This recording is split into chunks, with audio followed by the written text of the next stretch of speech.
Hello student, I am Miss S.M. Pawar. Today's lecture, the career oriented course Advanced Diploma in Human Resource Management. Today we will discuss the paper number 8. The paper number 8 is entitled as Welfare Management.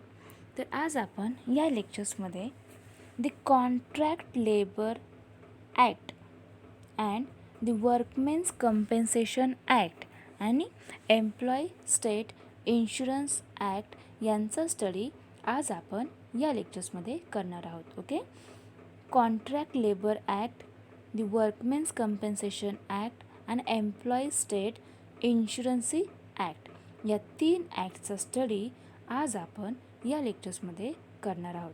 हे contract labour act कधी introduce झाले, ते कशाशी related आहे, त्यामध्ये कोणकोणत्या provisions आहेत, त्याचबरोबर हे वर्कमेन्स कम्पेन्सेशन ॲक्ट काय आहे.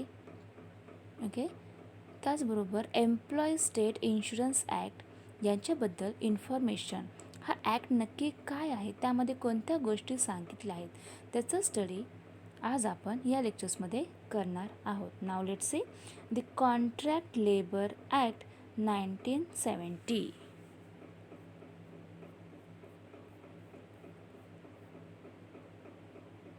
ओके, प्रिव्हियस लेक्चर्समध्ये आपण फॅक्टरीज ॲक्ट 1948 याचा स्टडी केला. त्याबरोबर आपण दी मायनर्स ॲक्ट 1952 ओके हे देखील पाहिले होते आणि the dock workers safety health and welfare act 1986 यांचा स्टडी देखील आपण प्रिव्हियस लेक्चर्समध्ये केलेला आहे. तर आज आपण या लेक्चर्समध्ये the contract labour regulation and abolition act 1970 याचा स्टडी करीत आहोत. तर या ॲक्टमध्ये काय सांगितले आहे, तर the control labour regulation and abolition act requires first aid boxes with prescribed contents to be provided every place where contract labor is developed in case of violation by the contractor. It requires the principal employer to directly provide for it and the expenses can be deducted from contractor's payment. तर हा दी contract labour act नक्की काय आहे. Contract म्हणजे काय, तर करार. मग असा करार कोणाबरोबर केला जातो, हा श्रमिक करार कायदा नक्की काय आहे, तर the contract labour regulation and abolition act requires first aid boxes with prescribed contents. Okay, हा जो काय द कॉन्ट्रॅक्ट लेबर ॲक्ट आहे तो काय करतो, तर तो first aid boxes with prescribed कंटेंट्सचा काय करीत आहे, या ठिकाणी रिक्वायर करीत आहे. And to be provided every place where contract labour is develop. Okay, ज्या ठिकाणी असे कॉन्ट्रॅक्ट लेबर डेव्हलप आहेत त्या ठिकाणी अशा गोष्टी त्या ठिकाणी प्रोव्हाइड करण्याचे काम या ॲक्ट्सनुसार केले जाते. In case of violation by the contractor, it requires the principal employer to directly provide for it and the expenses can be deducted from contractor's payment.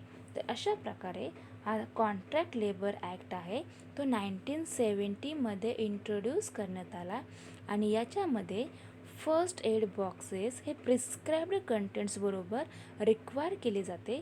ज्या ठिकाणी कॉन्ट्रॅक्ट लेबर डेव्हलप आहेत त्या प्लेसला या काय केले जातात, एव्हरी प्लेसला हे प्रोव्हाइड करण्याचे काम या ठिकाणी केले जाते. त्यानंतर यामधील सेकंड ॲक्ट आहे the workmen's compensation act 1923. Okay, हा जो वर्कमेन्स कम्पेन्सेशन ॲक्ट आहे तो कधी इंट्रोड्यूस केला, तर 1923मध्ये हा ॲक्ट आला. त्याचबरोबर हा ॲक्ट नक्की काय आहे? वर्कमेन्स कंपेन्सेशन म्हणजे काय? कंपेन्सेशन म्हणजे काय? The workmen's compensation act has dual objectives of reducing workplace accidents and providing relief to those who are victims of accidents. तर हा वर्कमेन्स कंपेन्सेशन ॲक्ट काय करते, त्याचे ऑब्जेक्टिव्ह काय आहे? तर जे काही वर्कप्लेस आहे, ज्या ठिकाणी वर्कर्स काम करतात त्या ठिकाणी ॲक्सिडंट्स हे रिड्यूस व्हावे, त्याचबरोबर त्या ठिकाणी ॲक्सिडंट्स हे जास्त प्रमाणात होणार नाही यासाठी त्यांना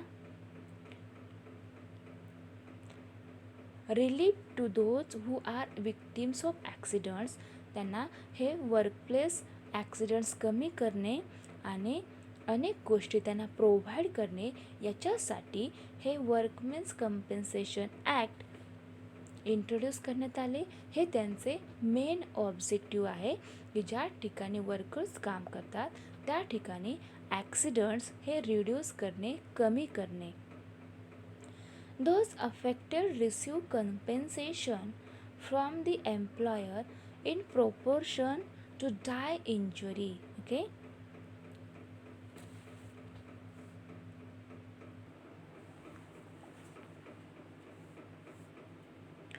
Those affected receive compensation from the employer in proportion to die injury. In case of death of an employee due to injury, the dependents of the worker will receive compensation. Okay. एखाद्या वेळेस काय accident झाला, जर त्यावेळेस त्या एम्प्लॉईजला injury झाली तर त्याला असे कंपेन्सेशन हे दिले जाते. त्याचबरोबर in case of death, okay, जर काही ॲक्सिडेंट झाला आणि त्यामध्ये त्या वर्कर्सची डेथ झाली, ओके, त्याचबरोबर एम्प्लॉय ड्यू टू इंजुरी, जर त्याला काही इंजुरी झाली तर dependence of the worker will receive compensation. Okay. कशा प्रकारचे कंपेन्सेशन त्याने रिसीव करायचे हे सर्व त्या वर्कर्सवरती अवलंबून असते. In case the accidents happens to a contract worker, okay, जर असा ॲक्सिडंट हा जो कॉन्ट्रॅक्ट वर्कर आहे त्याच्याबरोबर झाला तर the principal employer is liable to pay the compensation. Okay. मग या ठिकाणी तत्त्व काय सांगते की जे काय एम्प्लॉयर आहे त्याला जर काही ॲक्सिडंट झाला असेल, त्यामध्ये त्याला काही इंजुरी झाली असेल तर त्याला असले लायबल कंपेन्सेशन पे करणे गरजेचे आहे. To administer the legislation, the government has to appoint commissioners with powers to determine the amount of compensation and settle differences. मग या ठिकाणी काय केले जाते, असे जर त्या वर्कर्सबरोबर असे ॲक्सिडेंट्स घडले, त्यांना इंजुरी झाली, इन केसमध्ये त्यांची डेथ झाली तर त्यांना कंपन्सेशन देणे आवश्यक आहे. ओके. त्याला त्यांची नुकसान भरपाई करणे आवश्यक आहे. मग असे नुकसान भरपाई, ओके, त्या वर्कर्सना कशी हवी आहे ते त्यांचा स्वतःचा प्रश्न आहे, ते त्यांच्यावर अवलंबून असते की त्यांना नक्की कंपेन्सेशन कसे हवे आहे. आणि असे कंपेन्सेशन त्यांना द्यायचे असेल तरी ॲडमिनिस्टर काय करते, ओके, ॲडमिनिस्टर दी लेजिस्लेशन हे काय करते तर त्या ठिकाणी कमिशनर्स, ओके, त्या ठिकाणचे जे काही सरकार आहे, जी गव्हर्मेंट आहे ते काय करते तर त्या ठिकाणी कमिशनर्सची अपॉइंट केले जातात आणि त्यामधून ते कंपेन्सेशन त्या एम्प्लॉईजला किती द्यायचे ते डिटरमाइन करण्यासाठी हे कमिशनर्स अपॉइंट केले जातात आणि त्याच्यामधून जो काही त्यांचा डिफरन्स असेल तो या ठिकाणी सेटल केला जातो. यासाठी हे वर्कमेन्स कंपेन्सेशन ॲक्ट अत्यंत इम्पॉर्टंट आहे, कारण वर्कर्सला काही ॲक्सिडेंट्समुळे काय इंजुरी झाली तर त्याची नुकसान भरपाई देणे आवश्यक आहे आणि ती दिलीच पाहिजे, कारण ॲक्सिडेंट्समुळे त्याचे नुकसान किती होत असते ते त्यांनाच माहिती असते.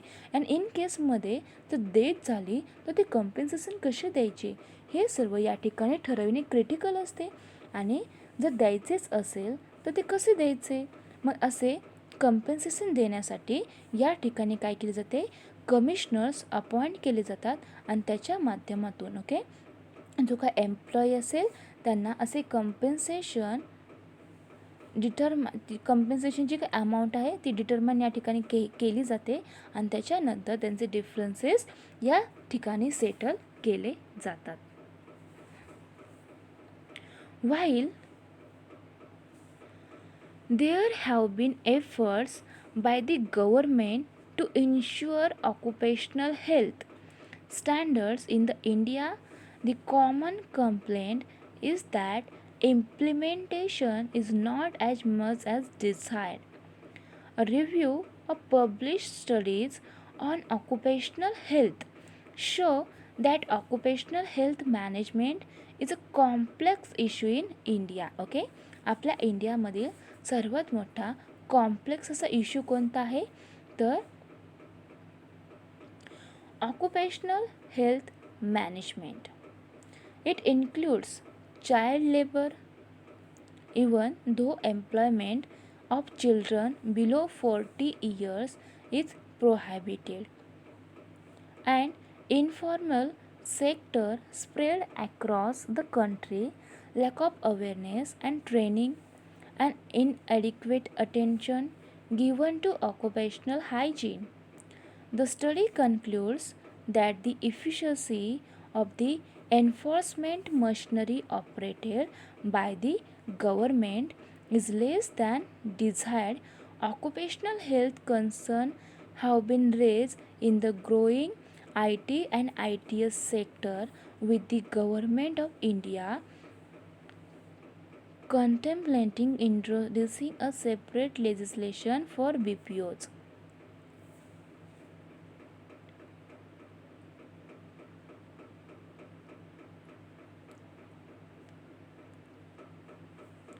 Recognition the importance of high occupational health standards and the strategic advantages of having a healthy workforce.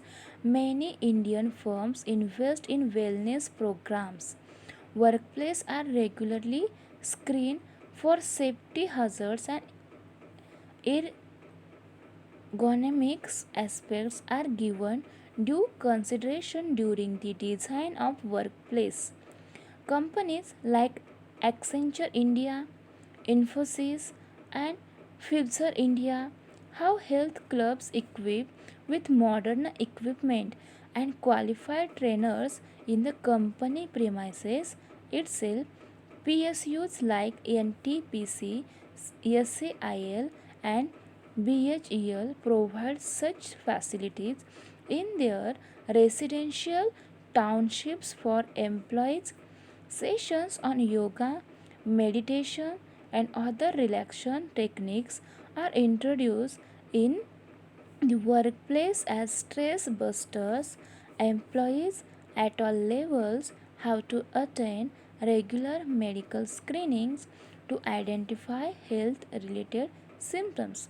तर आपण वर्कमेन्स कंपेन्सेशन ॲक्ट 1923 याचा स्टडी करतोय. हा वर्कमेन्स कंपेन्सेशन ॲक्ट कधी इंट्रोड्यूस केला, तो कधी आला तर 1923मध्ये. 1923मध्ये. हे कंपेन्सेशन म्हणजे काय, जर वर्कर्स ज्या ठिकाणी काम करतो त्या ठिकाणी जर काय ॲक्सिडेंट झाला आणि त्या वर्कर्सला काय इंजुरी झाली तर अशी इंजुरी जी झालेली आहे त्याची नुकसान भरपाई करून देण्यासाठी हे कंपेन्सेशन केलेले आहे. आणि असे कंपेन्सेशन द्यायचे असेल तर ते कसे द्यायचे याच्यासाठी असे कंपेन्सेशन देण्यासाठी त्या ठिकाणी कमिशनर अपॉइंट केला जातो आणि त्यानंतर जो काही कंपेन्सेशनची जी काही अमाऊंट असेल ते त्या ठिकाणी डिटरमाइन केली जाते आणि त्यानंतर तेथील डिफरन्सेस सेटल केले जातात. हा झाला कंपेन्सेशनबद्दलचा म्हणजे सुरक्षितेबद्दलचे ॲक्ट. परंतु त्याचबरोबर जे काही वर्कर्स आहेत त्यांचे हेल्थ देखील चांगली ठेवणे आवश्यक आहे. जर त्यांचे आरोग्य चांगले नसेल तर ते काम योग्य प्रकारे करू शकणार नाही. म्हणून हेल्थ देखील अत्यंत इम्पॉर्टंट आहे. While there have been efforts by the government to ensure occupational health standards in India, मग हे ऑक्युपेशनल हेल्थ आहे त्याचे स्टँडर्ड्स ठरवण्यासाठी आपल्या इंडियातील गव्हर्मेंट अत्यंत मोठ्या प्रमाणावर प्रयत्न करीत असतात, एफर्ट्स घेत असतात. The common complaint is that implementation is not as much as desired. Okay, यामधील एक कॉमन कंप्लेंट कोणता आहे तर याचे इम्प्लिमेंटेशन हे is not as much as desire. A review of publish studies and occupational health show that occupational health management is a complex issue in India. Okay, यामध्ये एक review घेण्यात आला, तर त्या पब्लिश जो झालेला स्टडी होता, जो स्टडी केलेला होता, त्यामध्ये असे सांगण्यात आले, असे त्यांनी फाइंड आउट केली, असा रिव्ह्यू घेतला की जी काही ऑक्युपेशनल हेल्थ आहे ते काय दाखवते तर ऑक्युपेशनल हेल्थ मॅनेजमेंट हे is a complex issues in India. आपल्या इंडियामधील हा ऑक्युपेशनल हेल्थ हा अत्यंत कॉम्प्लेक्स असा एक इश्यू आहे आणि त्यांनी त्यांच्या रिव्ह्यूमध्ये हे फाइंड आउट केलेले आहे.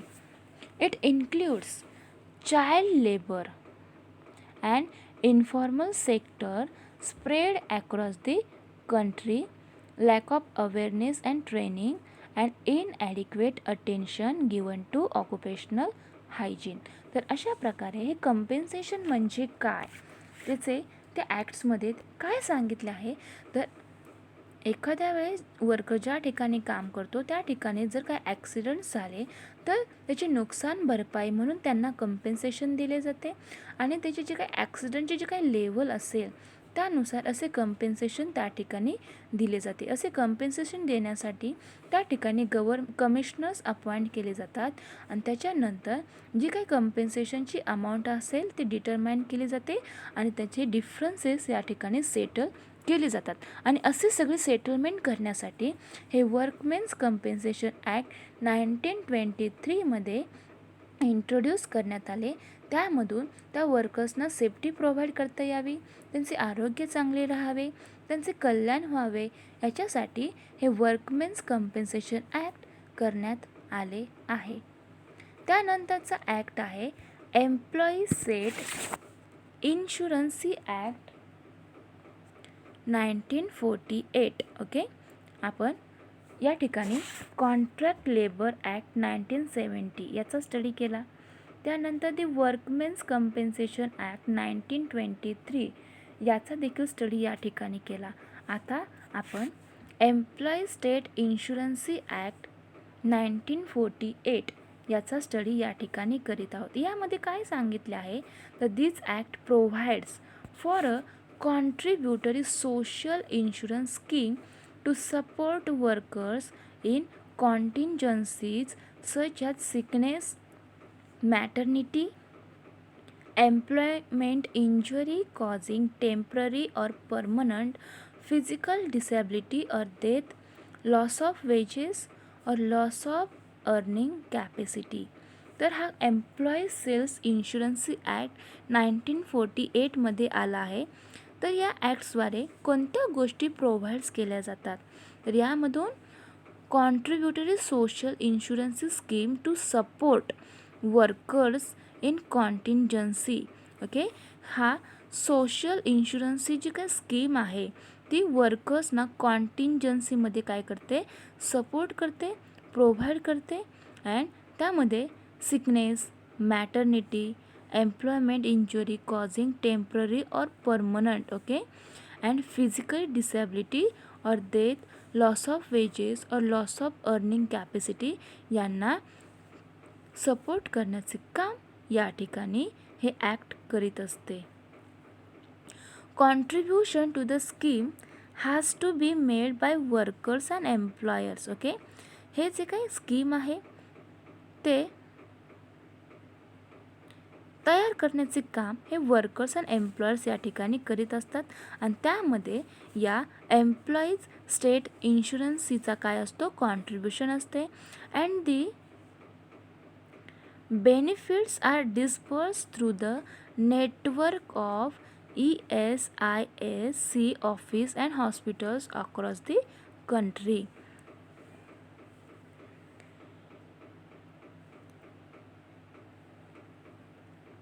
तर या एम्प्लॉईज सेफ इन्शुरन्स ॲक्टमधून काय केले जाते, तर यामधून जो काय एम्प्लॉई आहे त्या एम्प्लॉईजला काही इन फ्युचरमध्ये जर काही नुकसान झाले, त्याला काय इंजुरी झाली, तर त्यासाठी त्याला इन्शुरन्सी देणे आवश्यक आहे. याच्यासाठी हा ॲक्ट करण्यात आलेला आहे. त्याच्यामधून त्या एम्प्लॉयडला इन्श्युअर केले जाते की इन फ्युचरमध्ये जर काही ॲक्सिडेंट झाले, जर त्यांच्यामध्ये तुम्हाला काय इंजुरी झाली, तर या ॲक्टद्वारे जे काही प्रोव्हिजन्स केले आहेत त्यानुसार काय केले जाते, त्याला त्याचे कॉम्पेन्सेशन त्या ठिकाणी दिले जाते, त्याला इन्शुरन्स त्या ठिकाणी काढला जातो. अशा प्रकारे आज आपण या लेक्चर्समध्ये the contract labour regulation and abolition act 1970, the workmen's compensation act 1923, employees state insurance act 1948 याचा स्टडी आपण या ठिकाणी केला. हे कॉम्पेन्सेशन ॲक्ट नक्की कोणासाठी आहे, त्यामध्ये कोणत्या प्रोव्हिजन्स आहे, त्याचबरोबर एम्प्लॉई स्टेट इन्शुरन्सी ॲक्ट काय आहे, कॉन्ट्रॅक्ट लेबर ॲक्ट काय आहे, यांचा स्टडी आज आपण या ठिकाणी केलेला आहे. Okay, thank you.